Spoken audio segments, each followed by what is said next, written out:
Y'all don't even understand what the actual hell I just watched, man. For one, I'm so damn jealous, man. Now, I could go have went to the game and did this. Now, I'm not vaccinated.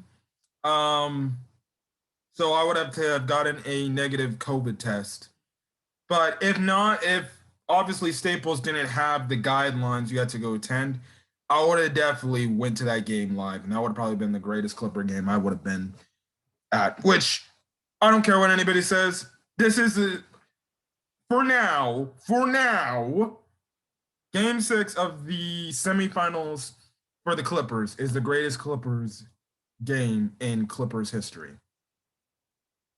You literally come from a plus 20 deficit in the third quarter at halftime, really, essentially at halftime. And you come out and you outscore the Jazz. I think it was 81 to 47 in the second half and come back to win to send so that the Clippers be sent to the first ever Western Conference Finals. Obviously, people are going to be like, well, you just made the Western Conference Finals. You don't understand what this has been or what this means to people in Clipper Nation. And don't give me the bullshit. Don't say, oh, the Clippers have fans, the Flippers have fans. No bullshit. You saw that Staples Center and how lit it got. I was just so I'm happy that the guidelines finally were moved out of the way in California, and now we can have full jam-packed stadiums again. Because Staples Center was rocking. That place was rocking tonight. So props to every Clipper fan that went to that building and screamed their heart, their soul, everything out of the building, man. They deserve all the credit, all the adulation, everything, man. They freaking did that. And I'm still in shock. I'm still in shock, man. That was a crazy win. Just a crazy win. Hold on a quick second, guys, because listen, there's something coming up. Okay, back. But to go that now, the crazy part is last year in the bubble, we were up by double digit leads. At one point, we even had a 21-point lead going into halftime, and we blew that. And the fact that we came back on a 20 plus lead, it is like some sort of reverse karma, essentially saying, no, this time this is going to go in the right direction. The basketball gods said, no, this time the Clippers are going to win this game. And my God, what a game, man. You know, when the Jazz were just hitting shots over and over and over again, pushing into the paint, then kicking it out, or they just push into the paint and get in the paint shots. And I forgot the score at halftime, but it was I need to I need to freaking, actually, I'm going to go through the box score and do the math and see and stuff like this. So, the box score, the box score, the box score, the box score. Uh,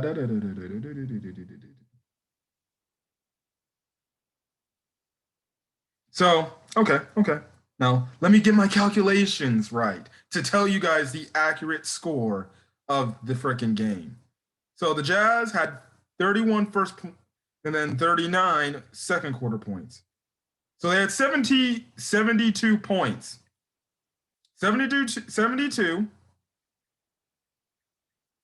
to 50. It was a 72 to 50. It was 72 to 50 at the half. And, you know, I'm thinking here, I'm like, if the Clippers don't have the third quarter of their lives, this game is over. And we're going back to Utah, and we're probably more than likely going to lose this series. And it's going to be the same old, rinse and repeat. We can't get out of the second round. And although you can say we kind of have somewhat of a valid excuse to say, well, we didn't have our best player, Kawhi Leonard, there. It would have been a very disappointing, sad way to end our playoff run. But because Terrence Mann got hot early on in this game by dunking on Gobert yet again, he was the guy that led the charge tonight, ladies and gentlemen. If you're an NBA fan, listen, from a Clippers fan standpoint, from all the 72 games this season, I watched the Clippers. When the Clippers at most part of this season had gotten hurt and they were forced to use guys like Luke Kennard, Terrence Mann, the essentially bench players. Terrence Mann was definitely the one thing, if you can look back at all the regular season's games and you can look back and just do your tape on the Clippers entire regular season and be like, that Terrence Mann kid is a baller. He's actually really good for them. And Terrence Mann had the best game of his basketball career. When they put the stat line of the part when he had like around 30 something points, they had a little caption that said his best scoring, his career high in points in college and NBA. This guy was a 4-year player at Florida State. This season only averaged 7 points per game. And he had the game of his life. I just was utter shock. And it's just complete asinine stupidity from the Jazz to be like, well, oh, he's in that corner three position? Yeah, let's let him shoot it. Because the Jazz saw in game 5, Terrence Mann was very hesitant to shoot those threes. We still ended up getting the W, but we saw that Terrence Mann, the one critique I had in Terrence Mann in that game, if you go check out my game recap, was the fact that he had multiple opportunities to shoot corner threes right then and there. And he just wasn't taking them. He just passed it up and he would just dribble into the paint and then kick it back out. Now, he did that sometimes in this game, but Ty Lue, our coach, must have told him on the staff, like, yo, if they're going to leave you wide open, man, shoot it. Just make one. And the rest you shoot are going to go in. And that's what happened. He made the first corner three, and continuously, those corner threes continuously went in over and over and over again. All of a sudden, this guy by the end of the game has 39 points. It's funny enough. I made a tweet saying that he would get 40 points. I was just 1 point shy of him getting 40 points. But regardless of the night, you can arguably say Terrence Mann saved the motherfucking Clippers tonight. And I'm going to say that as a Clipper fan. If not for his scoring output where he dropped 20 plus points in that third quarter alone, really alone. There was some other contributions in that third quarter that helped, of course. But he really was the main leader, the main charge of the fact that he got the Clippers managed by the end of the third quarter to cut it to a 10-point game. If not for Terrence Mann's explosion, where I'm coming on here on this game recap, ranting, saying how of a terrible job we did guarding the freaking Utah Jazz. Because the Jazz in the first half got whatever they wanted. The defense in the first half was atrocious. All the Jazz got whatever they wanted, whenever they wanted, and they were freely doing whatever they wanted. Yes, they hit some absurd shooting, like Donovan Mitchell pulling from damn near the fucking Los Angeles logo and making shots. Again, credit to Donovan Mitchell. He balled out. Now, listen, I'm not all for being an asshole or a jerk or anything, but listen, we're really going to say Donovan Mitchell? Well, that's morally Stephen A. Smith's point, his dumbass. We're really going to say Donovan Mitchell's the best player in Utah Jazz history. I need Stephen A. Smith on First Take, first thing on Monday, retracting that statement. You blow a 3-1 lead last year, and you lose One, you blow a 2-0 lead this series, and then you end up losing to a Kawhi-less Clippers squad in Game 5 on your home court, and even in Game 6 when you were up 20 plus points. Don't come to me telling me he's the third, he's the best player in Utah Jazz history. But John Stockton, and even though you can have your feelings towards Karl Malone himself, both of them arguably can be up there for best player in Jazz history because they went to 2 finals. They took Michael Jordan to the fucking limit. It took a freaking game winning shot by Michael Jordan to send those guys home for a second time. Don't get me caught in that bullshit. Respect to Donovan Mitchell. He balled out on his bum ankle regardless of the fact. And if Jazz fans want to give that fucking excuse, I don't care. He still dropped 39 points. Y'all still had Conley this game. I don't give a fuck anymore. I'm done. I'm taunting y'all your asses now. Y'all had Conley and y'all still lost. So please, spare me the BS. Now, you can have the advocation and say, well, we didn't Conley the full series and we would have probably, you won it. No, you won it. If you really wanted Conley, you should have played him Game 1. Conley was just as irrelevant as James Harden was when he first returned. The only problem is Donovan Mitchell didn't go on a Kevin Durant scoring like burst, which it looked like in the first half he was going to do, but he didn't do it in the second half to manage to make the Jazz come out of this game victorious. Same with Jordan Clarkson. The MFer dropped 22 points in the second half. He was nowhere to be found, which that's just great defensive scheming there and good adjustments made. You made sure to finally double and trap those 2 clowns because at the end of the first half, they combined for 45 points. That couldn't happen. That's the main reason why you were losing. And then, like I said, going to that third quarter, I was saying, like, if the Clippers want a chance to pull this out, they have to have a big third quarter. And they got that big third quarter led by Terrence Mann. This kid's been a bright spot. Bruh, sign this guy. Re-sign this man. This guy is untouchable. Unless you're like trading for a Kevin Durant, essentially a Kevin Durant player or a James Harden-like player. I don't want Terrence Mann being gone from this team. Like, unless a Kevin Durant player, like a Durant, was like, oh, are we willing to come join the Clippers? All you have to do is trade a few parts like a Terrence Mann or something like that and do that. I'd be perfectly fine with that. But no, Terrence Mann needs to stay on this team. This guy, what can I say, man? I don't care how the Clippers season ends. I said this multiple times in various game recaps, mind you. You can go back to the past ones and say how I talk about Terrence Mann.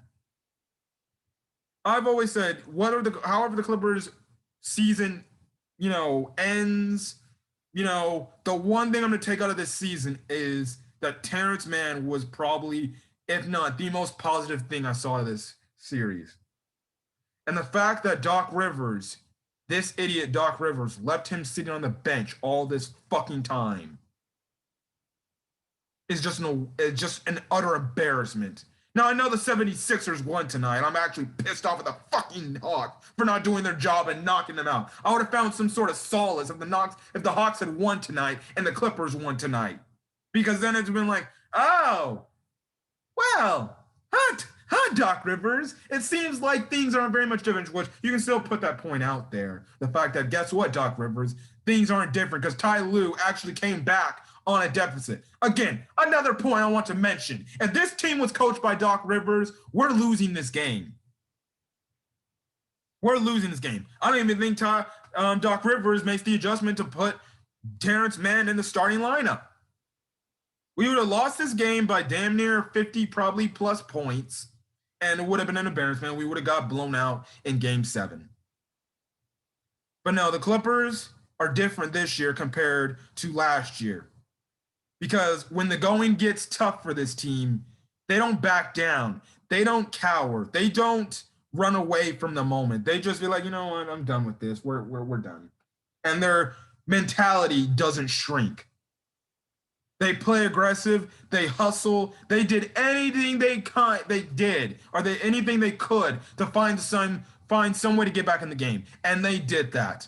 Paul George, although his first half wasn't good. He showed up in the second half. He has closed off the deal. He had some very key clutch shots to essentially further the lead for the Clippers to make sure the Jazz didn't come back. Patrick Beverley finally turned into the Patrick Beverley of old for once. The Patrick Beverley we all love and know, where he hit two clutch 3-point shots. Two 3-point shots. I was screaming in my head. The first one, he takes a contested three in front of Bogdanovich face. And I'm like, don't shoot that. And then it goes in. And I'm like, what the hell? And I'm like, I'll take it. And then he hits essentially a fadeaway at three. And that essentially seals the deal. And I was like, they did it. They did it. Reggie Jackson, man. I've been hating on Reggie Jackson. I still am because Reggie Jackson fucking irks me. I don't give a fuck. That's just gonna be my mentality. But my God, this guy been a savior for us in this fucking playoffs? How many playoff games have this guy saved the Clippers' ass? How many times in this playoff run? Like, this man lit it up as well. In the fourth quarter, he was going at Gobert and making tough layups, man. Albeit, I find it funny how we can go to the rim and not get foul calls. The refs were trying to do everything against us to get the Jazz before the game 7, but it wasn't happening tonight. No. Nicholas Batum. What more can I say? This team came together, and I don't know what happened in that huddle during halftime in that room. But Tyler must have said something to those boys. And he must have said, listen, there are how many thousands of fans in this stadium right now? Do you want to send these guys home? Or do you want to send you want to send these guys home saying, oh shit, we're gonna lose and it's gonna be same old Clippers? Are you gonna step up and you're gonna give these fans what they've been foaming for the last since essentially the creation of this franchise? The Buffalo Braves, the San Diego Clippers, the Los Angeles Clippers, whatever. 50 years it took this team to get to the first ever Western Conference Finals. And us as Clippernation is all coming together and celebrating this accomplishment. There have been loyal Clipper fans from day one just looking at this, and they're crying. I know it isn't the finals, and a lot of people are going to be like, this isn't the finals, but why are Clipper fans crying about this? You don't understand, NBA community, the pain and suffering Clipper fans have went through over the decades of this organization's, existence. And to say after all the great players, there was a great quote made by somebody saying, Bob McAdoo, Chris Paul, Blake Griffin, DeAndre Jordan, Doc Rivers, Elton Brand. How many other players have to run through that were Clipper greats that couldn't get that team, this organization, to the Western Conference Finals? Although Kawhi wasn't there, it sucks. But this era of Clippers basketball got to it.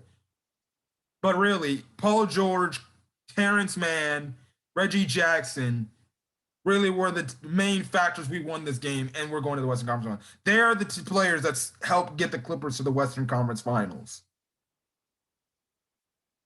And one, I'm just happy for the players because I know the players know what this means towards the fan base. Like Patrick Beverley in his press conference made a comment speaking about the fact that I was here since 2018 and I know what these fans are like and how much they've been dying for this moment. I'm happy for them. I'm happy for guys like Paul George. Well, regardless how you feel, if you're a Laker fan, if you feel like, regardless, can the man just appreciate both Los Angeles teams? If you like the Lakers, you like the Lakers. If you like the Clippers, you like the Clippers. If you like both of them at the same time, what's the problem with that? Which is, I think, the same reason you can say every damn freaking fan in Los Angeles. They should be appreciative of both teams having success. But you have the salty-ass Laker fans pissed off, like, the Clippers, they made Western Conference. They won't mean, man. We still got 17 chips, and y'all just got a Western Conference Finals berth.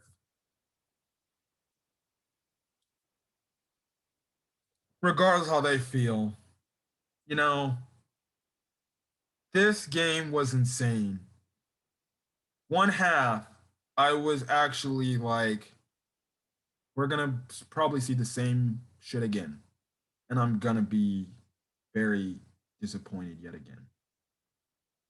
And then a complete offense led by one of, I would say, the future pillars for this team going forward, Terrence Mann. Let us start at the run. He inspired that building, got that building loud, and his play inspired the rest of the players. And they saw that they're like, this young guy's giving it to this team. We can do it too. And you quickly saw how the Clippers' momentum was rising, with each basket being made. And the Jazz momentum was going down, down, down, down, down. Even if they made some pretty nice, timely shots, they didn't make some nice, timely shots by the time the Clippers finally tied the game up and took the lead. I'm just so proud of this team being the complete opposite of what last year's team was. Because last year's team was the equivalent of old Clippers basketball. When the going gets tough, we're just going to bitch out and just not do anything and not fight back. We're just going to give up. And funny enough, Donovan Mitchell made a comment saying, and after during game one, we got them where we want them. They're going to give up. They're going to quit. Even though in game one we lost the game, we almost damn near came back on them. Game two, you could say the same thing. Game three, we won that game. Game four, we won that game too. Kawhi gets hurt. Jazz thought, oh, this is easy pickings. They're going to quit because they got no Kawhi. We walk into a jam-packed Salt Lake, Vivint Home Smart Arena, whatever you want to call that cesspool of a fucking stadium with a bunch of R words. We went in there and beat them we beat them. And it was almost the exact opposite of game one in this game. Jazz dominate us for a whole half. And I guarantee you in the huddle, all the Jazz players, Royce O'Neal, oh, don't, please. I saw him after every three. Yeah, he's not doing that now. He's going home. Certified bum. Don't worry, I'll be calling his ass out when I go through the stat lines. But I would not be shocked if there was just several Jazz players seeing they're done. They're quitting. We're going to go back and cruise on to a victory and go back and take this series. They're done. They're quitting. They're screwed. And what happened in that second half? We fought back. We were resilient, and we played our asses off. And that's all I can ask for a great team of mine. That's how you play fucking basketball. You keep fighting till the horn is rung and it's 0-0 on the shot clock. You keep fighting. And today the Clippers made history. Not only they made their first Western Conference appearance, our Western Conference Finals appearance in franchise history, but they're the first NBA team to get down 0-2 in or go down 2-0 in two series in the playoffs, and I think even in the same series, and end up winning those series. Just amazing, man. Just amazing at the fight and the resiliency of this team. Regardless how this shit ends, man, I think it's without a shadow of doubt, this was the best Clippers team in Clippers history. Without a shadow of a doubt. Now, I saw on Twitter, somebody made a video of Kawhi. He wasn't very limping much and he had no brace on and he wasn't on crutches. So that must lead to me to believe that he must be fine. Yeah, he's a little nicked up, but it seems like he's okay. And it seems like it's going to be a while before he gets back. Now, obviously, what the Clippers have to do in this upcoming Suns series is they're going to have to hold the Suns off as best they can, which I believe they can now that Chris Paul seems like he's going to be likely out. I think more than likely, I know the Clippers can steal games against the Suns and maybe enough time to where Kawhi Leonard can get his butt back, and then maybe we're talking about a different story, and maybe we're getting to the NBA Finals. We made up the redemption for, I believe, the 2017 playoffs where we lost to the Jazz. Most loyal Clipper fans understand the last time we played the Suns in the playoffs. The Sam Cassell incident. This time, how about we change history from that and we get our revenge on the Suns for that playoff round? And this time, let's make more history and go to our first ever NBA Finals. And I think we have Kawhi back, man. When we go to the NBA Finals, look, I'm saying this, man. I think we're going to do it. I literally think we're going to do it. If there's any time to say we're going to win a championship this year, if we get Kawhi back, I think we're going to do it. I think we're going to do it. And if that happens, if the streets of Los Angeles were crazy with Clipper fans now, just imagine if we get to the finals and win it all. That's all I'm going to say. Let's get to the stat line before I end off this video. So let's get to the box score. Let's run through the Utah Jazz as they fall again and again. Let me just say this. How embarrassing does it have to be for a Jazz fan? Last year, you lose a 3-1, deficit, a 3-1 lead to the Denver Nuggets. You lose to the same team that did the same stunt last year like y'all did. But the only difference is this. Y'all up 2-0. And you blew that lead. And you ended up losing your last 2 games of the season to the Kawhi-less Clippers. One on your home court and one when you're up 20 plus points. If you're asking me, that's more embarrassing than last year. Anyways, Royce O'Neal. My man, Royce O'Neal. Yeah, he's the same Royce O'Neal that in Game 5 was saying, it's over. The same Royce O'Neal who was like, after he hit a few threes in tonight's game. Royce O'Neal can kindly fuck off. Oh, I'm being expletive this episode, this game recap. Usually I barely curse, but I try not to curse in my game recaps, but I'm sorry. That's how excited I am. He can kindly get the fuck out of here and go back to Utah or wherever he wants to go. Royce O'Neal thinks he's an all-time NBA defender. That man was getting cooked by Terrence Mann. Oh, wait, he didn't even guard Terrence Mann. He was getting cooked by Paul George. I wish somebody had checked his ass at the end of the game. I know if it was me, I would have punched him. I'd be like, oh, yeah, big talk, man. Big talk. Royce O'Neal can kindly fuck off.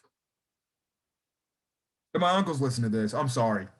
That's how excited I am. Bojan Bogdanovic. Well, seems like he didn't do nothing. The crazy stuff. Royce O'Neal had 21 points, 4 of 6 from 3, 8 of 12. So he had 21 points and still took an L? Yeah, Royce O'Neal, get the hell out of here. He better hope he doesn't find me, because trust me, I'll kick his ass. Don't mock my players when you can't back up your shit either. You still took that hot L. Bojan, I don't know how you pronounce it, Bogdanovic.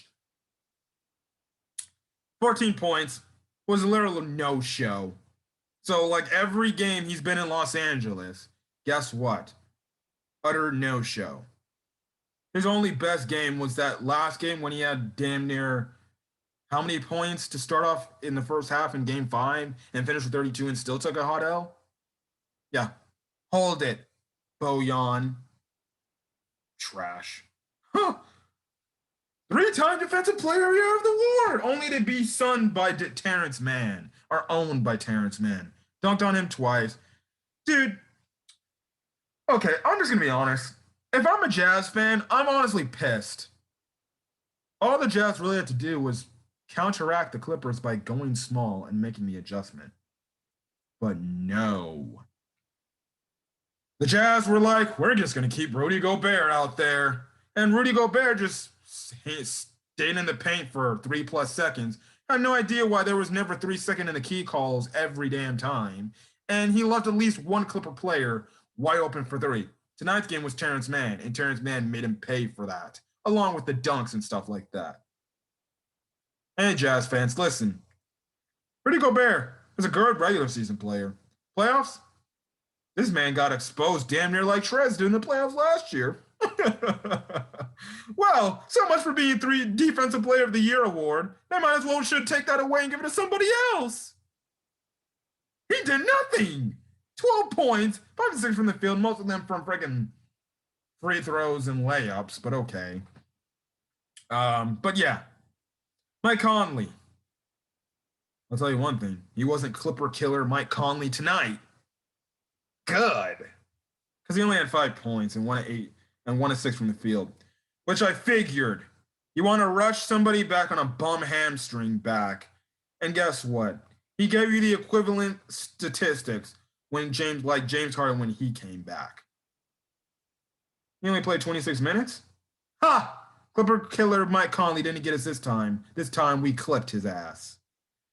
Donovan Mitchell in 40 minutes was arguably their best player on the court. He dropped 39 points, almost had a triple-double. He had 9 rebounds and 9 assists, 12 of 27 from the field, and 9 of 15 from three-point. Again, credit to Donovan Mitchell. I like him more than Luka, cry, Luka, cry. Even though I said in my tweet after the game, cry Mitchell, cry. I was going to say to everybody after we lose. So next up is going to be cry Booker, cry. Anyways, he was a baller this series. He really did give me fits. But when the Clippers finally realized for some reason, let's throw him traps, doubles, anything we can to throw him off his game. Guess what? Niang did nothing. Favors did nothing. Really, nobody. Ingles did nothing. I think we can all put that Ingles is in Paul George's head to rest for good. Because Joe Ingles, he scored the same damn equivalent to Paul George in that one closer game back when Paul George was in OKC, 5 points. Now that's karma. Jordan Clarkson, he still kept his 21 points, which means he got nada in the second half. So, yeah. Funny of you to wear although RIP to Kobe, but funny of you to wear a Lakers jersey and still take the L. How you like that action? Now, I'm just going to say this. The Jazz made the most threes this season and attempted the most threes. The only difference is the fact is the Clippers, they shot threes, but they had the highest 3-point percentage. The same thing that got the Rockets killed multiple times in their James Harden era. Got them killed here. Just because you shoot the most threes doesn't mean you're going to go far. That's their offense. And that's one thing I saw the Clippers do in the second half as opposed to the first half. In the first half, the Clippers let the Jazz do whatever they want. If the Jazz wanted to drive on them and drive into the paint, that's what they did. They wanted to kick out for 3, that's what they did when they drove into the paint. And in the second half, the Clippers turned the Jazz, also by making the Jazz force a lot of turnovers in that second half, but they turned the Jazz into that jump shooting, chuck it up from 3 team we saw the last 5 games of the season. Or of the series. Utah, listen, I'm just going to tell you this. If your strategy is going to play defense and just shoot threes, this is going to be the thing that's going to happen over and over and over again. You're either going to be a first or second round exit every time.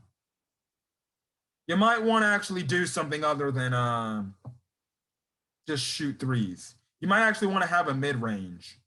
So, and listen, as even looking at Donovan Mitchell, there's parts where he's just chucking up shots, man. Some of these shots, he's just chucking it up. He's just holding the ball on, just taking step back threes, and they're just banking or they're bricking. And I'm like, you're not going to win that. Yeah, will you occasionally have it going in? Yeah, but eventually that's going to cool down. You're not going to make all these logo Lillard shots. See, that's why I said the Warriors ruined the fucking league. Because thanks to the Warriors, now every team says, well, we're going to shoot threes. Sometimes it's good to play old school basketball. Anyways, let's go to our victorious Clippers. Nick Batum, 16 points. Just great, man. Marcus Morris definitely had an off night tonight, 7 points. But the one thing I liked about Ty Lue tonight is the fact that he stuck up with the lineup that killed it. And that was the lineup of Nicholas Batum, Paul George, Terrence Mann, um, Patrick Beverly, and Reggie Jackson. And he kept that lineup on for the rest of the game, which I loved. I loved. He didn't make any rotations. He didn't care if players like a Paul George or Batum or Reggie Jackson were exhausted and tired. Sometimes when you're feeling it and you're in the moment, you're not tired. You'll just play. And in the fourth quarter, I'm like, we cannot make any lineup changes because if we do, that's going to be it. It's going to be game over. No moss. We're done. Because that's going to mess up the flow of the offense and the defense. And I credit to Ty Lue. He stuck with this lineup for the rest of the game. And he's told them, like, listen, I know you guys are tired, but you guys got to suck it up. We got to win this. And that's what they did. Again, Marcus Morris had an off night. Hopefully he doesn't have any off nights. We can't afford to have an off night in the Suns series. Again, there's no guarantee Terrence Mann does another 39-point night again. Reggie Jackson, 27 points. It's like I started off with Reggie Jackson, man. What more can I say? He had a double-double. 10 assists, 27 points, 3 rebounds. In 38 minutes, 10 of 16 from the field, 3 of 7 from the field. And he just balled out, man. Reggie Jackson was taking it to Rudy Gobert. Just amazing, just amazing. Paul George led the team in minutes, 46 minutes, 28 points, 10 of 24 from the field, hit 2 of his 3-point shots, 9 rebounds, 7 assists. And this guy with Kawhi Leonard out, this man balled out and showed up. Again, knowing that he needs to have the team on his back. He was one of the main reasons why we finished off the Jazz. Obviously, the biggest reason why we managed to have the comeback is Terrence Mann. And I know this. His mother was happy, or she was a proud mama. And if the national stage just knew who Terrence Mann is. Terrence Mann, 39 minutes and 36 minutes. 39 points in 36 minutes, 15 of 21 from the field, hit 7 out of his 10 3-point shots. Love this guy. 2 rebounds, 1 assist, man. This guy was, and the moment he gave us that Terrence Mann game from Game 7 against the Dallas series, but went above and beyond. What more can you ask? I'm really proud of this kid. His confidence is going to go miles high after seeing this. Just great stuff. Just great stuff. Zubac. Sucked. Yeah. If you want to get my thoughts on Zubac, go check out my Game 6 or my Game 5 recap. I'm just going to say nothing because he gave me nothing and he was horrible. Same thing like last game and same thing like the last 2, the Dallas series, and the same thing like at points in this Utah series. He messed up the flow of the fucking offense and the defense because he's too damn slow.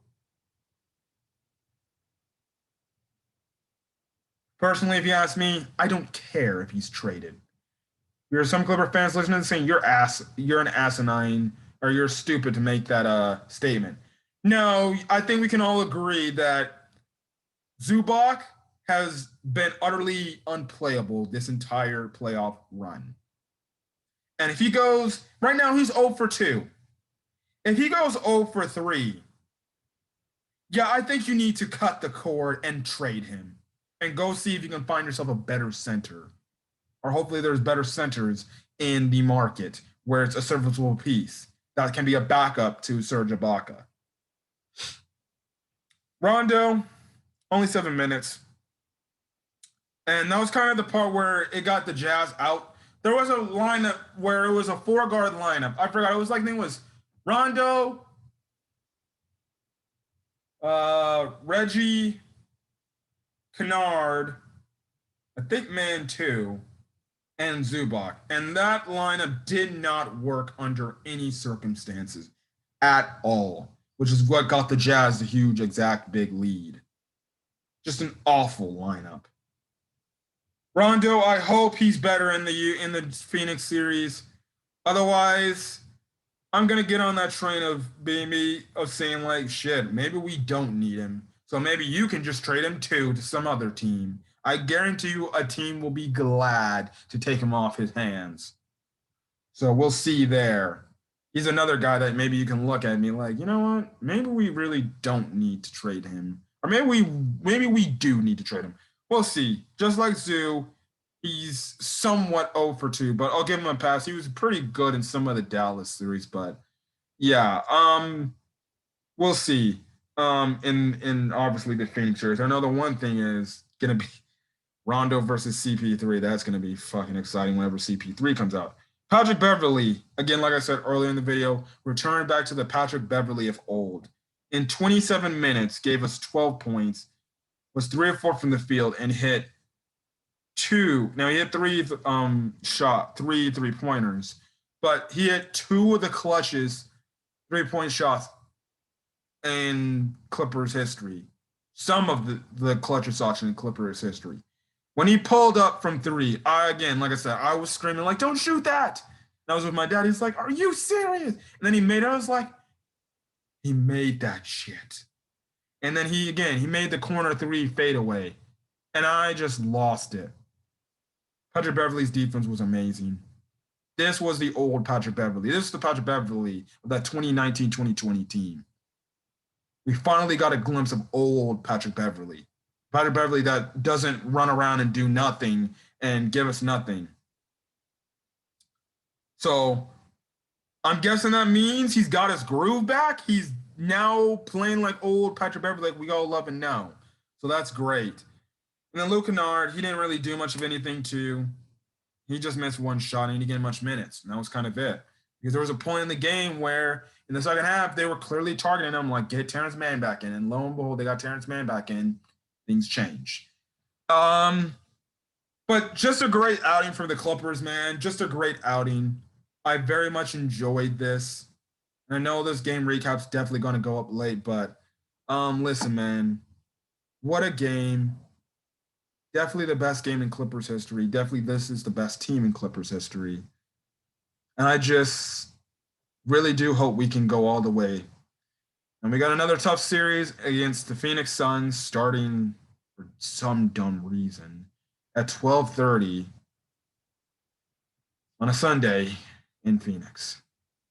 Now, don't ask me what the hell the NBA is doing with their scheduling. If the NBA was actually smart, I would go to Adam Silver and slap him across the face. You better move that game to a Monday night game.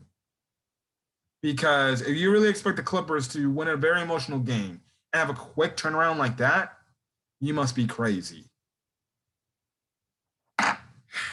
So stupid. NBA and their stupid scheduling. Man, most of these players are probably, most of the pro players are not going to be playing in the damn Olympics anyways. I want to be going because apparently in Japan, the rates are spiking up for the virus. But I'll make a Clippers series prediction video again tomorrow. So yeah, but other than that, that's kind of it. As well as I'm also going to do another playoff prediction video. This time talking about the conference finals for the Eastern Conference, and then obviously our Western Conference side of things with my uncle and my friend Matt.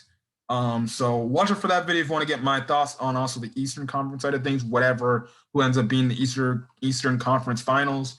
But yeah, but if there's one night for Clippernation to be happy, overjoyed, excited, crying, emotional, tonight's the night, man.